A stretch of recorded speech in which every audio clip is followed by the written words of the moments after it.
This conference will now be recorded. All right, good morning, everyone. Closer. All right, so as Nick said, let me talk about shining bright today, and I guess I get God with this exhortation around about Carol's night tonight. It's about light of the world, and also just packing up wedding supplies and finding some lights around the house. All right, so if we said these phrase here, it's the most ... time of the year, is usually would hear the phrase wonderful.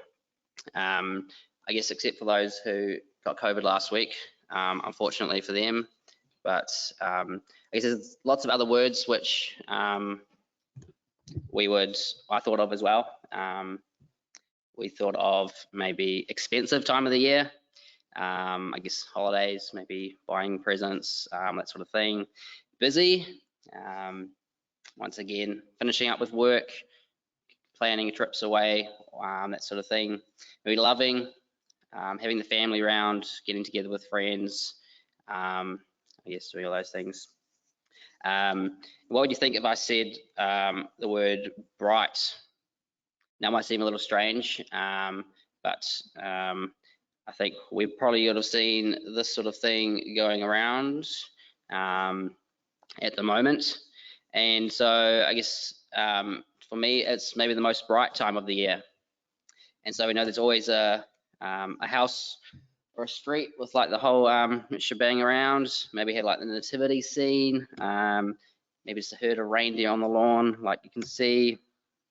Maybe just, yeah, decorating the house outside, maybe inside as well, depending on what they do.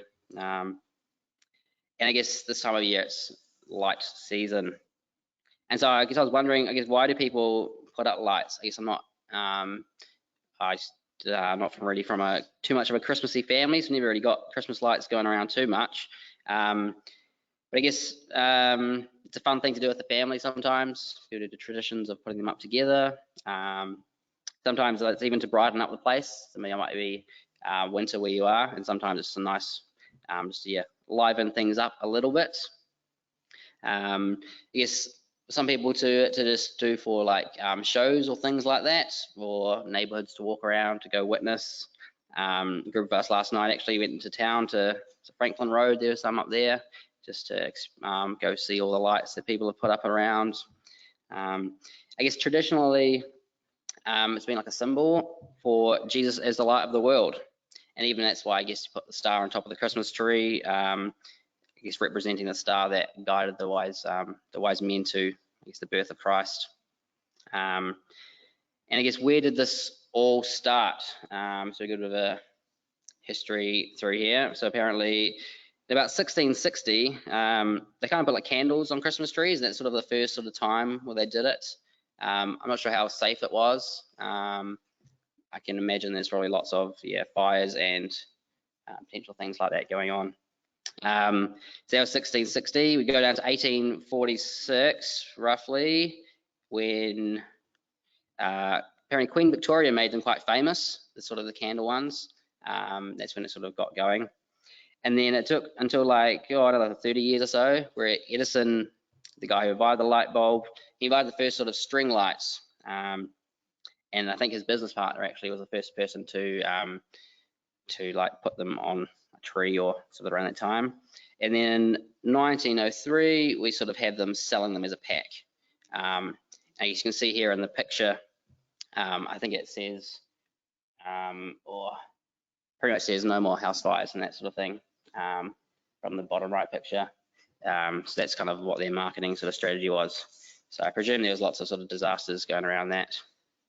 So I guess, what does this have to do with us? So we know that from Psalm 104 we read how that God is light, he's clothed in it. And in 1 John 1 verse 5 we read, "Now this is the gospel message we have heard from him and announced to you. God is light, and in him there is no darkness at all." So there we have God is light there. In John 8 verse 12, we read, "Then Jesus spoke out again, I am the light of the world. The one who follows me will never walk in darkness, but will have the light of life." So here we have, I guess, Jesus as light as well. And then as we've read this morning, we read in verse 14 from Matthew 5, "You are the light of the world."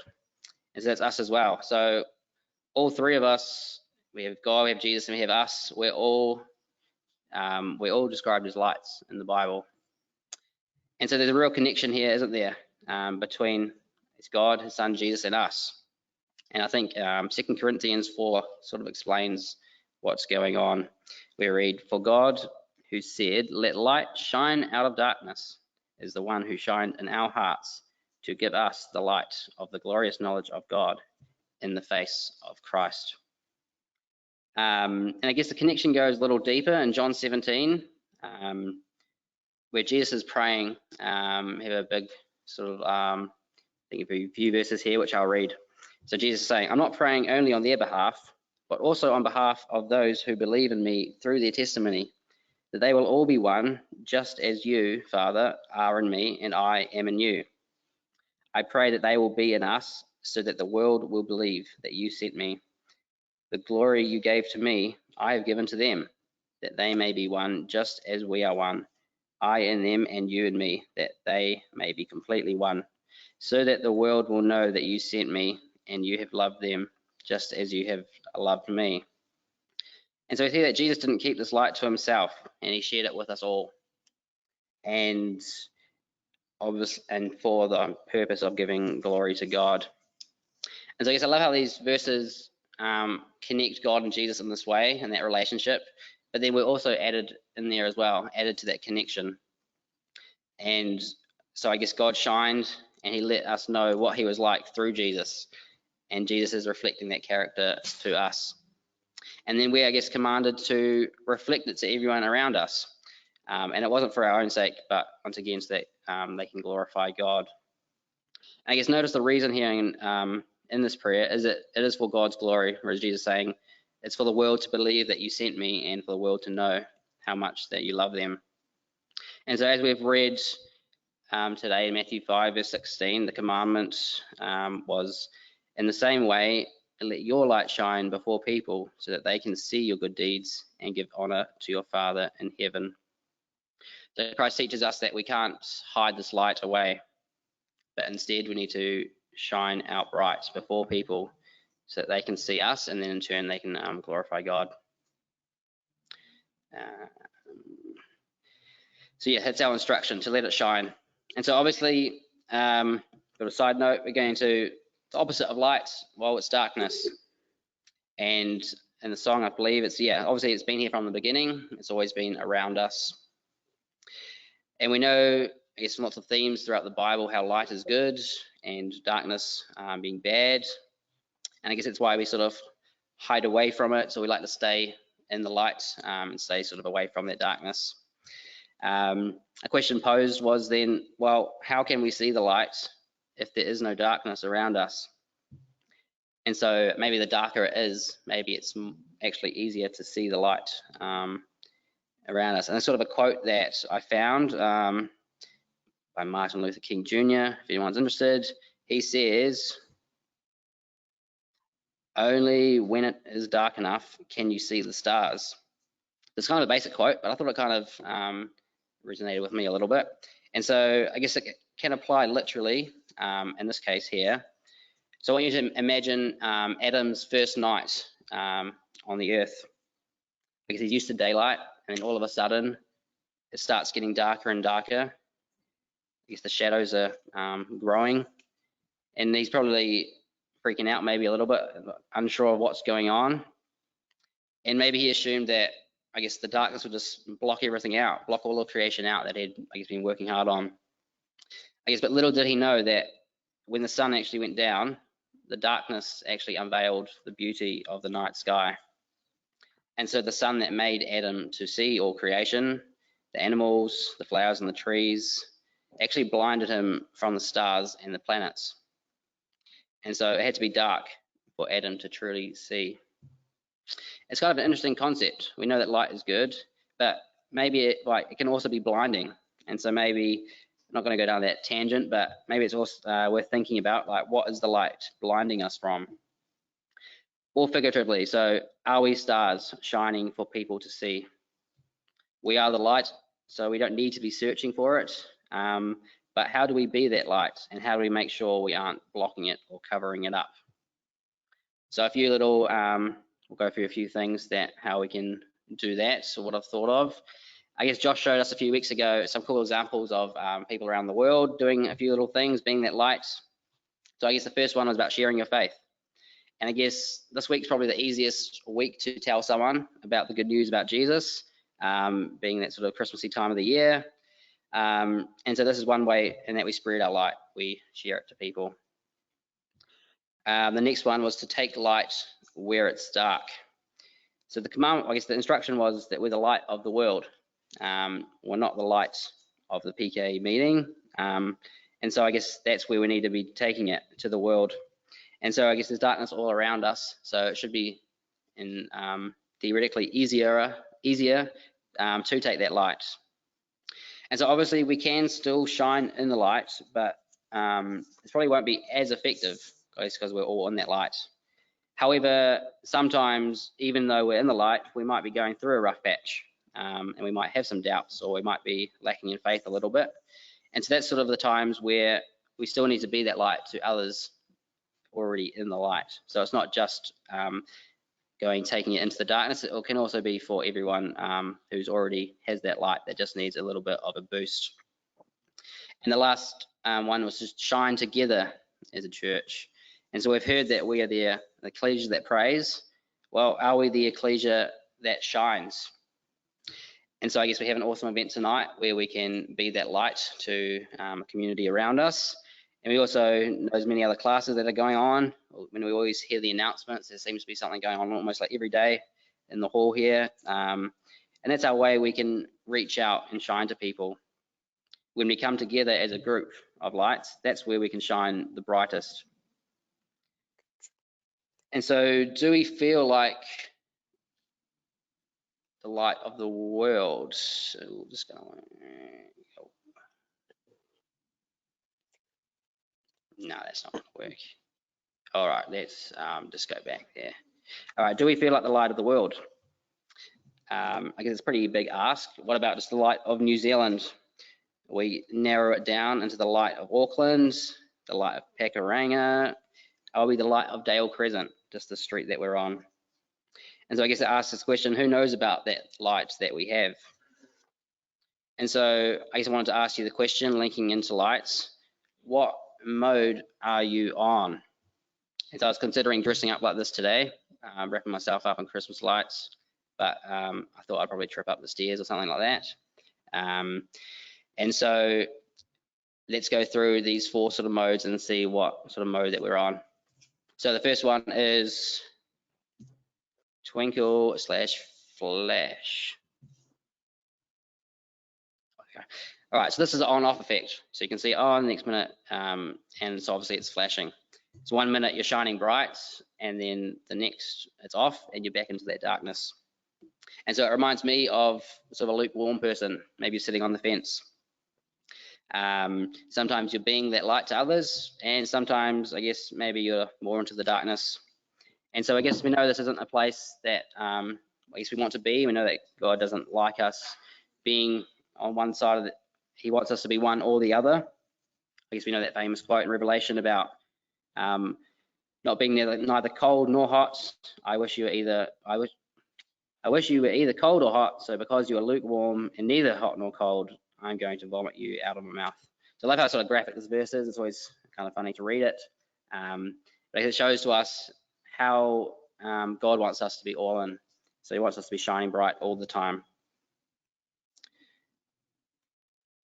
All right, are we the fading type of lights? So the fading effect starts off bright and then sort of slowly fades away, obviously like on a dimmer or something like that. And so it doesn't fully go out. There's still a flicker of light seen, normally not on this one. But I guess it's where we can pick and choose how bright we want to shine. And so maybe there are circumstances where we are sort of fully shining bright, and maybe there's others where we want to sort of like dim it down a little bit, depending on sort of what's happening. And so I guess one person I thought of was Peter in his denial of Christ. So obviously being a disciple of Jesus, he was probably shining bright a lot of the time. He was obviously learning from Christ. And then obviously we know what happens when Jesus is taken away, and I guess he denies him 3 times. And so maybe in that situation, Peter was just turning down his light a little bit, just dimming it down, so that it was just sort of a flicker left. But obviously we know how he turned it back on much brighter later with all the sort of preaching efforts after that event. Right, are we the off mode? So on this mode, obviously there's no light, and we might have decided to turn it off. And so we are living in that darkness. We get frustrated when we can't see clearly. And because we're in that darkness, well, maybe it's probably easier for us to see lights around us. And we might think, well, do we want to flip the light on, or are we happy to carry on our own way, grappling around in the darkness? And so Proverbs 4 verse 18 and 19 reads, "The path of the righteous is like the bright morning light, growing brighter and brighter until full day. The way of the wicked is like gloomy darkness. They do not know what they stumble over." So I guess that's kind of self-explanatory and through that verse there. Or are we on the steady on mode? This setting, there is no darkness involved at all. There's always the opportunity to flip the switch, but we know who this represents and how he didn't change it once. So this was Christ shining bright 24/7. And there were many times he could have easily turned it off to make his day a little bit easier, to make his friends' days a bit easier, but he never did. And so that's why he's that perfect example, and that's why we're here to remember him today. And so he was always shining bright, so even around him, and everyone knew that he was the light instantly and through that. And so we're always going to be lights, but we can easily change what mode or like sort of setting we're on depending on our different circumstances or situations. And so I guess we need to realize, how do we stay in this sort of steady on mode, that full light, and continue to shine.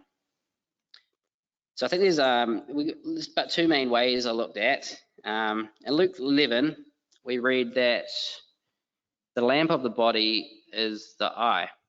Therefore, when your eye is good, your whole body is full of light. But when your eye is bad, your body also is full of darkness.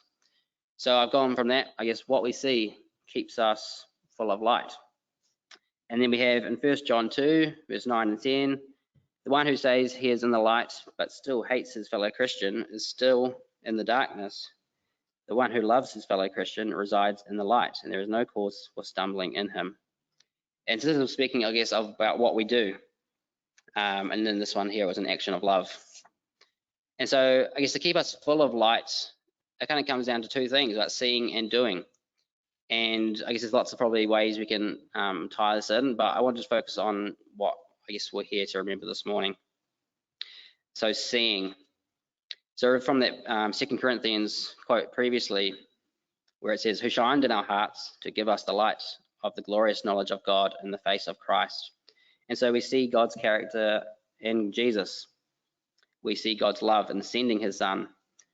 And I guess we can't see them physically, but here we can see a symbol in front of us today, and which represents this.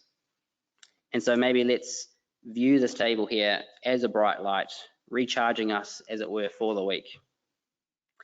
And I guess doing, then we've gone to this verse before, "I am the light of the world. The one who follows me will never walk in darkness." And so this is that action of following. And so we follow Christ, and we have come to remember him here today with a simple action, to eat some bread and to drink some wine, to take these 2 little symbols. And so I guess the seeing and doing, well, where have we heard that before? And it was from the start in that instruction. "In the same way, let your light shine before people, so that they can see your good deeds and give honor to your Father in heaven." So the way in which we stay switched on, shining bright, is also the way others give honor to God. And so there's a responsibility from both parties to see and to do. And so it wouldn't be a talk by me without a cool diagram. So I've tried to put it into a diagram. All right, so we have here God as light, and he's well, obviously shining to Jesus, and Jesus is reflecting that to us, which means obviously we're the light as well. And so then comes down to us about what we're going to do with it. And so we can either block it away, but I guess this stops someone else from giving glory to God and makes us that sort of stumbling block, obviously in God's ultimate plan.